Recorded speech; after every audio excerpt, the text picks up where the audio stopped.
Dave, this is amazing. It really looks like a spaceship flying through space. But you guys filmed this kind of the same way they did the original? We couldn't move the model, so we just moved the camera. So I built several rigs that would allow me to move the camera and make it look like it was flying through space. Hey, John, do we have the astronauts delivering the opening lines? Oh, sure, Beth. Hold on a second. Space, the final frontier. The final frontier. These are the voyages of the Starship Enterprise. That's really cool. Can you guys put the two of them together and see what that looks like? Sure, it's right here. Space. The final frontier. These are the voyages of the Starship Enterprise. Its 5-year mission. Its 5-year mission. To explore strange new worlds. Strange new worlds. New life. New life. And new civilizations. And to boldly go. To boldly go where no man. No man.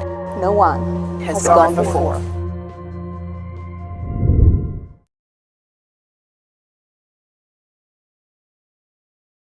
You guys are a bunch of digital wizards. It's pretty amazing to think of the stuff that was science fiction 50 years ago and has now become science reality. I just wish we could teleport. That's a thing. That's a thing? That's a thing. You've got to tell me about this. Sure, do you have some time? I got about 30 minutes. This is STEM in 30. One to beam up. What? Beam me up. And she forgot her stuff. Great.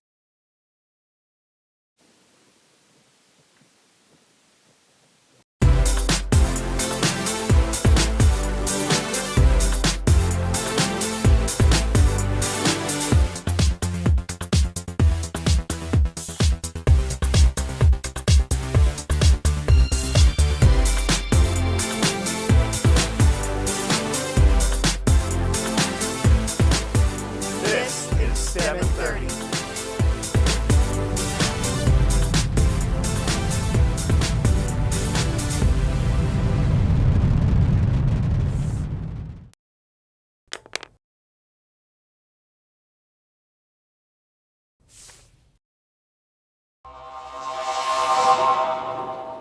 Hi, I'm Beth Wilson, and welcome to our very first STEM in 30 of this season. We are coming to you live from the Boeing Milestones Flight Hall at the National Air and Space Museum in downtown Washington, D.C. And I'm Marty Kelsey, and you forgot your stuff. You Thanks. also forgot your costume. I've got mine. Listen, Marty, I'm an educator, not an actress, and we decided not on costumes. We have our nice red shirts. Yeah, but the red shirts didn't turn out so well for the guys that wore them on the original series. Now, anyway, I'd like to welcome some students that we have in the audience today. Kelly Miller Middle School, who is joining us. They've got some great questions that they're going to be asking our experts today. Welcome. And we'd also like to remind you, those of you watching online, that on the right-hand side, you'll see a chat box. If you put a question in there, we might take one live on the air. If not, we have an expert right here ready to answer. Well, if you haven't figured it out, today's show is all about Star Trek. The show went on the air 50 years ago this month, and many of the things that were fictional elements back then have become fact today. As a matter of fact, one of the things that they had was this box kind of tablet thing that they could read information off of or record information on, and it looks eerily like an iPad that you might be watching the show on today, but that was 40 years before the iPad was actually invented.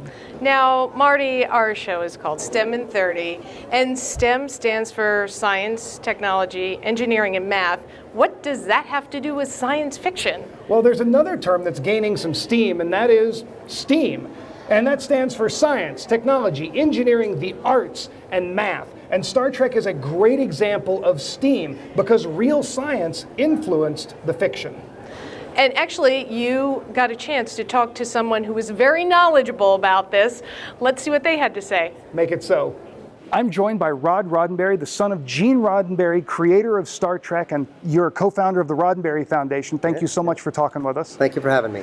Now, a lot of the science fiction that your dad invented was actually grounded in science fact. Yeah, a lot of people give my father credit for inventing these technologies, but he really didn't credit himself that way. He was just a writer, but he was an intelligent person who knew the right people to talk to. So he would call up the agencies and the institutions that were working on these technologies. For example, there was a book called The Making of Star Trek by Stephen Whitfield, and in that book I believe there was a passage where my father wrote a letter to either Caltech or JPL, and he said, we're looking for this, non-lethal weapon.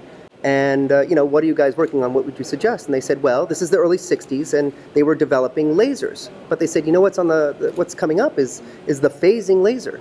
And so that's where the phaser came from. And so it really strikes me as fantastic that all these technologies that we hear about in Star Trek and love, they actually came from sources that were already working on them. That's incredible. Thank you so much for talking with us today. Thank you for having me. Now, not only was the fiction of Star Trek influenced by real science, but a lot of designers and engineers have a really strong background in the arts and music. As a matter of fact, there have been a lot of astronauts that have taken instruments with them into space, and our friend Kjell Lindgren actually took a bagpipe with him. Now, Star Trek is the perfect example of STEAM. It is actually fiction, it's literature, it's science fiction, but to have great science fiction, you have to have great fiction and terrific science. And that's what Star Trek did. It combined the two, and not only did it entertain, but it also inspired. Yeah, Star Trek created this world of imagination that portrayed a universe of unlimited possibilities, and in the process, it inspired an entire generation of scientists and engineers and even astronauts. And we got a chance to talk to some of those people about how science fiction inspired them. Did science fiction influence your career path at all? Most definitely. Actually, I probably was always going to be an engineer of some sort, but when I started really getting into science fiction, Star Trek, Star Wars, I really started to understand, I really want to work in the aerospace industry. I want to build space vehicles. And so that sort of changed me from just being a mechanical engineer into really wanting and focusing in what I wanted to do. I really like the science fiction that has to do more with futuristic or with technology, something like Back to the Future, where you're testing technology and kind of pushing the edges of technology. I believe that that's really important for the missions that NASA would like to do for deep space. So anything that's futuristic or, big techno, I'm a big fan of. I was a huge bookworm when I was little and read everything I could get my hands on, but science fiction was something that I was very interested in. Reading Heinlein and Clarke, Orson Scott Card, these had a huge influence on me. As I got older, I came to appreciate that science fiction drove a lot of the imagination that ultimately engineering was able to create. So you had kind of the inspiration within science fiction and these big dreamers and thinkers of what could be the possibility, followed up with the engineering who would take it and make it a reality. I grew up loving Star Trek. In fact, I do think it's one of the things that got me into wanting to become an astronaut. I was definitely a big trekker in space. Is there anything out of science fiction that you'd like to see at NASA now? Wow, if we could travel at light speed or teleport, that would be pretty cool. But honestly, being in space, it feels like science fiction come true. Science fiction has sort of become science fact. You start to look at cell phones and what's happened. It's like we almost have a tricorder, right? It's not too long before you're going to be able to take out your cell phone and scan yourself and go, okay, well, my ribs aren't broken and my heart's working. I get my heart rate from my watch now. So, I think there's a lot of things that are definitely analogs and push what we're doing in terms of engineering and science from science fiction. That's the mystery of exploration and wanting to go places, that famous line from Star Trek, right? To boldly go where no one has gone before. That just spoke to me, it was so appealing. The sense of adventure, the sense of journey of going places. The team, this undercurrent, which is in the whole Star Trek story of being part of an amazing team where everybody contributes and everybody's motivated and everybody wants to do the best that they possibly can. And of course, this utopian vision of a world where we all get along as human beings and we really take care of each other.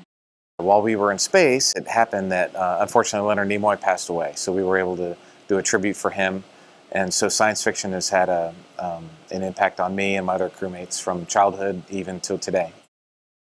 Well, we're now joined by Dr. Margaret Weidekamp, a curator here at the National Air and Space Museum. Thanks for joining us today. Oh, I'm delighted. Now, Margaret, we're standing in the Boeing Milestones of Flight Hall, surrounded by some of the most iconic artifacts in space and aviation history. We've got Spaceship One, Bell X-1, the lunar module, and the Spirit of St. Louis. But behind us is a fictional prop. Why is that here? Well, it's actually been here since before this building was built. The museum acquired the 11-foot studio model of the Star Trek Starship Enterprise, used in all of the shows of the original series, in 1974. The museum has always been interested in these imagined visions of spaceflight and in visualizations of flight generally. Star Trek is a wonderful example. Now, we've been talking about fact and fiction, Yes. and Star Trek inspired a lot of inventions that are now becoming reality. Can you tell us about that? Yes, well, very much as Rod Roddenberry said, the writers and developers of the show were looking at what was perhaps on the drawing board and might come out, and they also then just had a lot of fun dreaming up some ideas of what they would love to have, something that you could tap and communicate with, being able to really work with computers and talk to them and get all the information you need. And more, we're seeing it come true. Now, should we take a little bit more of a look at some of this technology that's come to be? Oh, I think that would be a great idea. Are you ready to go? I'm ready to go. Engage.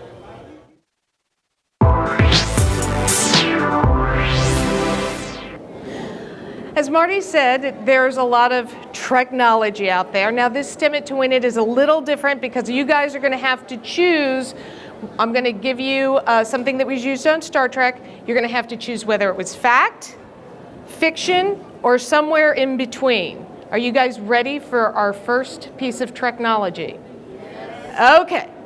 Our first piece of technology, introduced in Star Trek 50 years ago, is the communicator. All right, they use this, it looked like this, and they use this to communicate over long distances. Do you think that today this is fact, fiction, or somewhere in between? Go stand in front of where you think it is.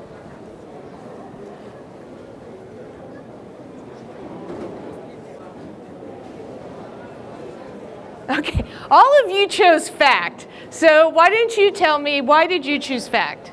I chose fact because they use communicators in the ship. We use communicators now. We use communicators now. And to give us what is the right answer, Margaret, is it fact or fiction? They are all exactly right. In fact, it is fact. Many of you probably have a smartphone or a cell phone in your pocket or in your purse, in your bag. And we know that the inventor for Motorola, who came up with the flip phone, was thinking very directly about the Star Trek communicator and that wonderful flip motion. Now we tend to use things where we're actually combining multiple devices into one. Okay, so are you guys ready for the next piece of technology? This is called a tricorder. A tricorder was created for the Star Trek series, and what it did was they would move the tricorder up and down over somebody's body to get a medical diagnosis, whether you had a broken bone or you had some sort of infection. They could tell using the tricorder. Now, is that fact, fiction, or somewhere in between?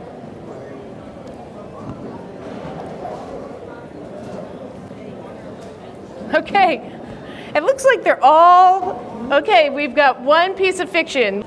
Let's ask the fiction guy, why do you think it's fiction?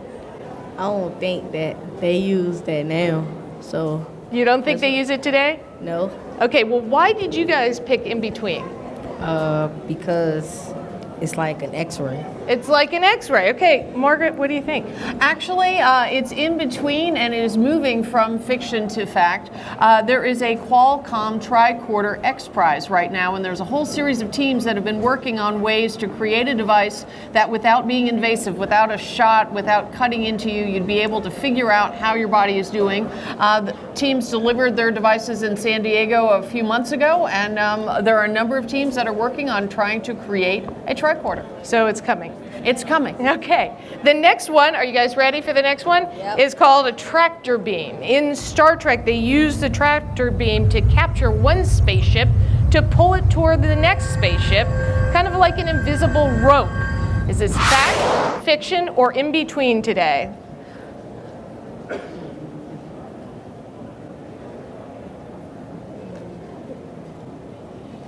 Where are you going? Are you doing in between? Why do you think everyone thought it was fiction except you? Why do you think in between?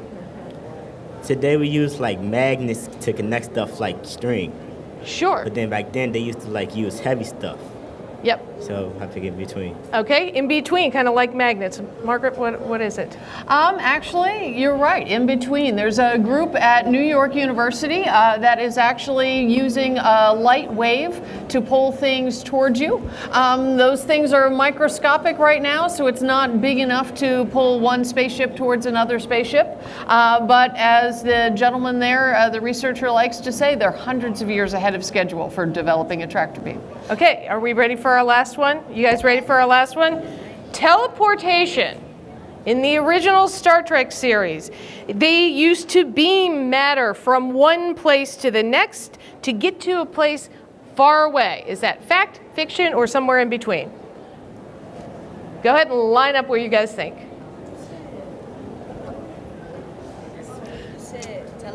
Teleport. Okay. All right. It all looks like you guys all said fiction. Why did you say fiction? You don't know. Why did you say fiction?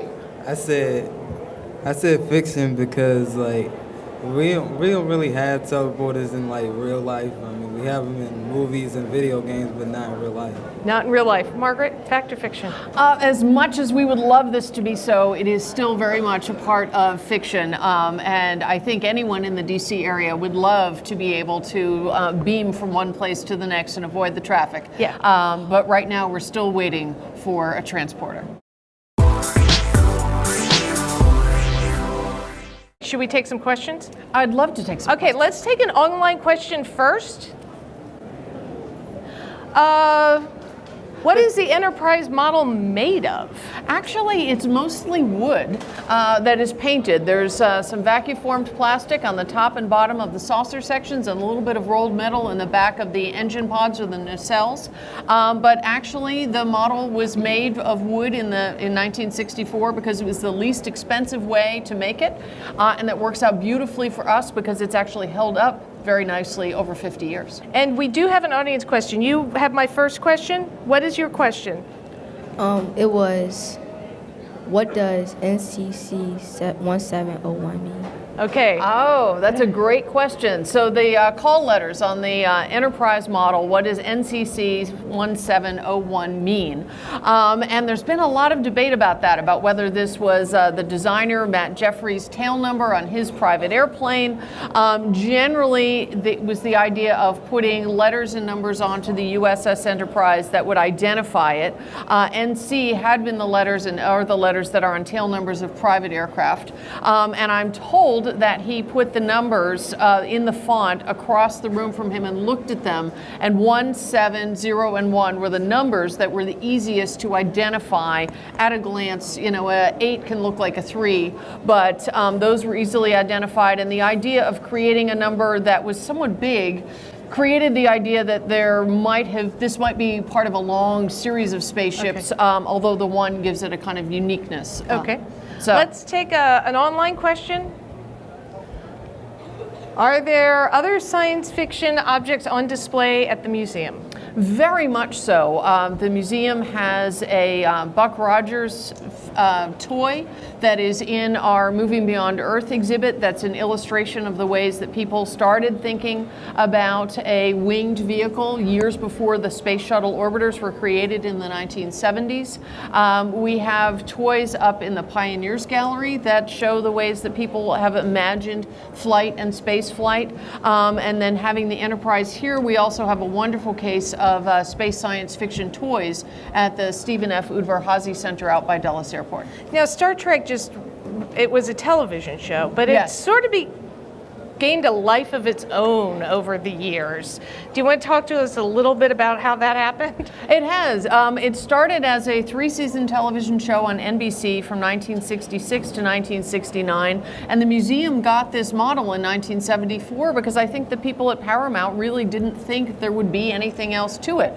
But they had created this rich world that had rules, had a bit of a Bible that governed it, and eventually it spawned 6 more television series, 13 more major motion pictures, a world of conventions and uniforms and languages and fans. And what's fun about that is it all works together in kind of one universe defined by this Bible, by this canon. And so the cultures that have been created have been really rich. And part of that is language. And the Klingon language was actually invented for these movies. Yes, it started out as somewhat gibberish that was created for some of the early movies, but by Star Trek III, they actually brought in a linguist, and he developed out not only the language, but the culture of the Klingons and the Vulcans, two of the alien species. And I actually had a chance to talk to the inventor, Mark Okrand. Let's see what he had to say. Now I'm joined by Mark Okrand, and you invented the Klingon language, is that correct? Correct. And for what, it wasn't the original program? No, in the original program they never spoke the Klingon language. And I came to it with Star Trek III. And I started with the few lines that Jimmy Doohan had created and expanded from there because there was a lot more dialogue in Star Trek III than there had been in anything in the past. Before you started on Star Trek, you were a fellow here at the Smithsonian and you studied languages. Right. Why is it important that we study language at all? It's important to study language at all because that's what makes us human, I think. I think gives us great insight into the way we think, the way we deal with each other, where we come from, and hopefully where we're going. And it opens up the whole world. And by studying different languages, you learn different ways of looking at things. There's not only one way to do things. One of the greatest excitements for someone who deals with a couple of different languages is translating from one to the other, because it's not word, word, word, word. You have to think about, okay, what is the original person trying to say using that language, and how am I going to change that into this other language, given the cultural differences between the two and so on. Just thinking about all that is fascinating and insightful and helpful. Mark, thank you so much for joining us today. You're welcome. Really appreciate it. Good, thanks. Now, Margaret, the model that we're standing in front of was used for fiction, science fiction, but there's been some real science that's gone into the restoration of this. Can you tell us about it? Yes, this model came into the museum's collection in 1974, and it's been worked on in 74, 84, 91. And then around 2010, we started to really notice that this model, which was then about 40 years old, was really starting to show some sagging and cracking and crazing in the paint. And so we did what we do for all of the objects here at the museum. We brought in our conservators who are really scientists to analyze it and then to help us to fix it. And Enterprise wasn't designed to last 50 years, was it? No, this was something that they thought would be taken apart and moved from place to place so that they could get the shots that they wanted at different special effects studios. But nobody thought it was going to be a museum piece 40 or 50 years later. And so we really were able to do some wonderful analysis and try to bring it back to a specific point in time. Which is? Which is the end of shooting in the second season. They reused the film in the third season to save money. And it's actually the Trouble with Tribbles episode, which is an iconic episode from Star Trek, and also the last time that any physical changes were made to the model when it was being shot. Now, Star Trek also used the narrative of the show to talk about larger issues. Very much so. The creators and the writers were really thinking very creatively about the ways that space science fiction allows you to put contemporary things from the same time in a different space context and allow you to have a little bit of distance and think about them in new ways. So they talked about race relations, they talked about gender relations, they talked about politics, they talked about social issues, but they did it by encountering aliens in a way that allowed you to see it with new eyes. Wow. You ready to take some more questions? I'd love to. All right, let's start with an online question. Why is the Enterprise model a different color than what you see on the TV show? This is a question that we get a lot, in part because when a studio model was shot in the 1960s, it would have been under very bright lights, and then they would have masked out the background to put in the star fields or the planets or things like that. And in fact, I think from the beginning of this show, that's film of this model, and I was noticing how much more gray it shows up on screen than it looks a little more green when you see it in person, and that's because they knew it would go through this post-production. Awesome. All right, how about an audience question? What interests you of what you do? What made you interested? you're doing, Margaret. I have always been a space science fiction fan on my own, and I got interested in space history when I was doing my doctoral work and researching a women's astronaut testing program from the 1950s. And I just saw so many connections between space science fiction and real space. Awesome. All right, let's go to an online question next.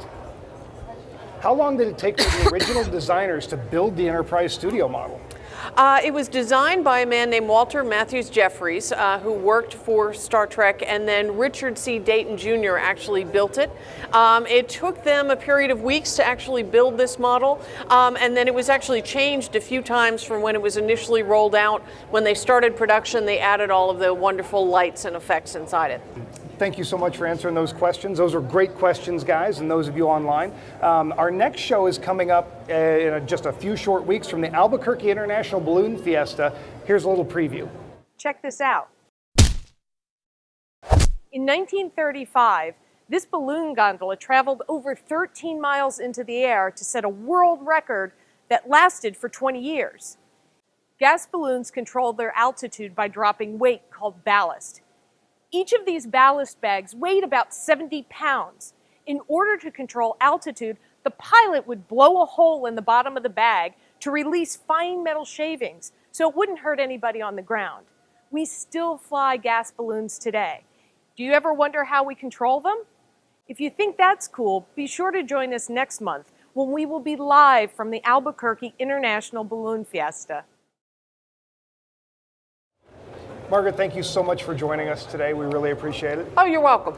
I'd also like to thank the Gertrude E. Skelly Charitable Foundation for sponsoring the show today.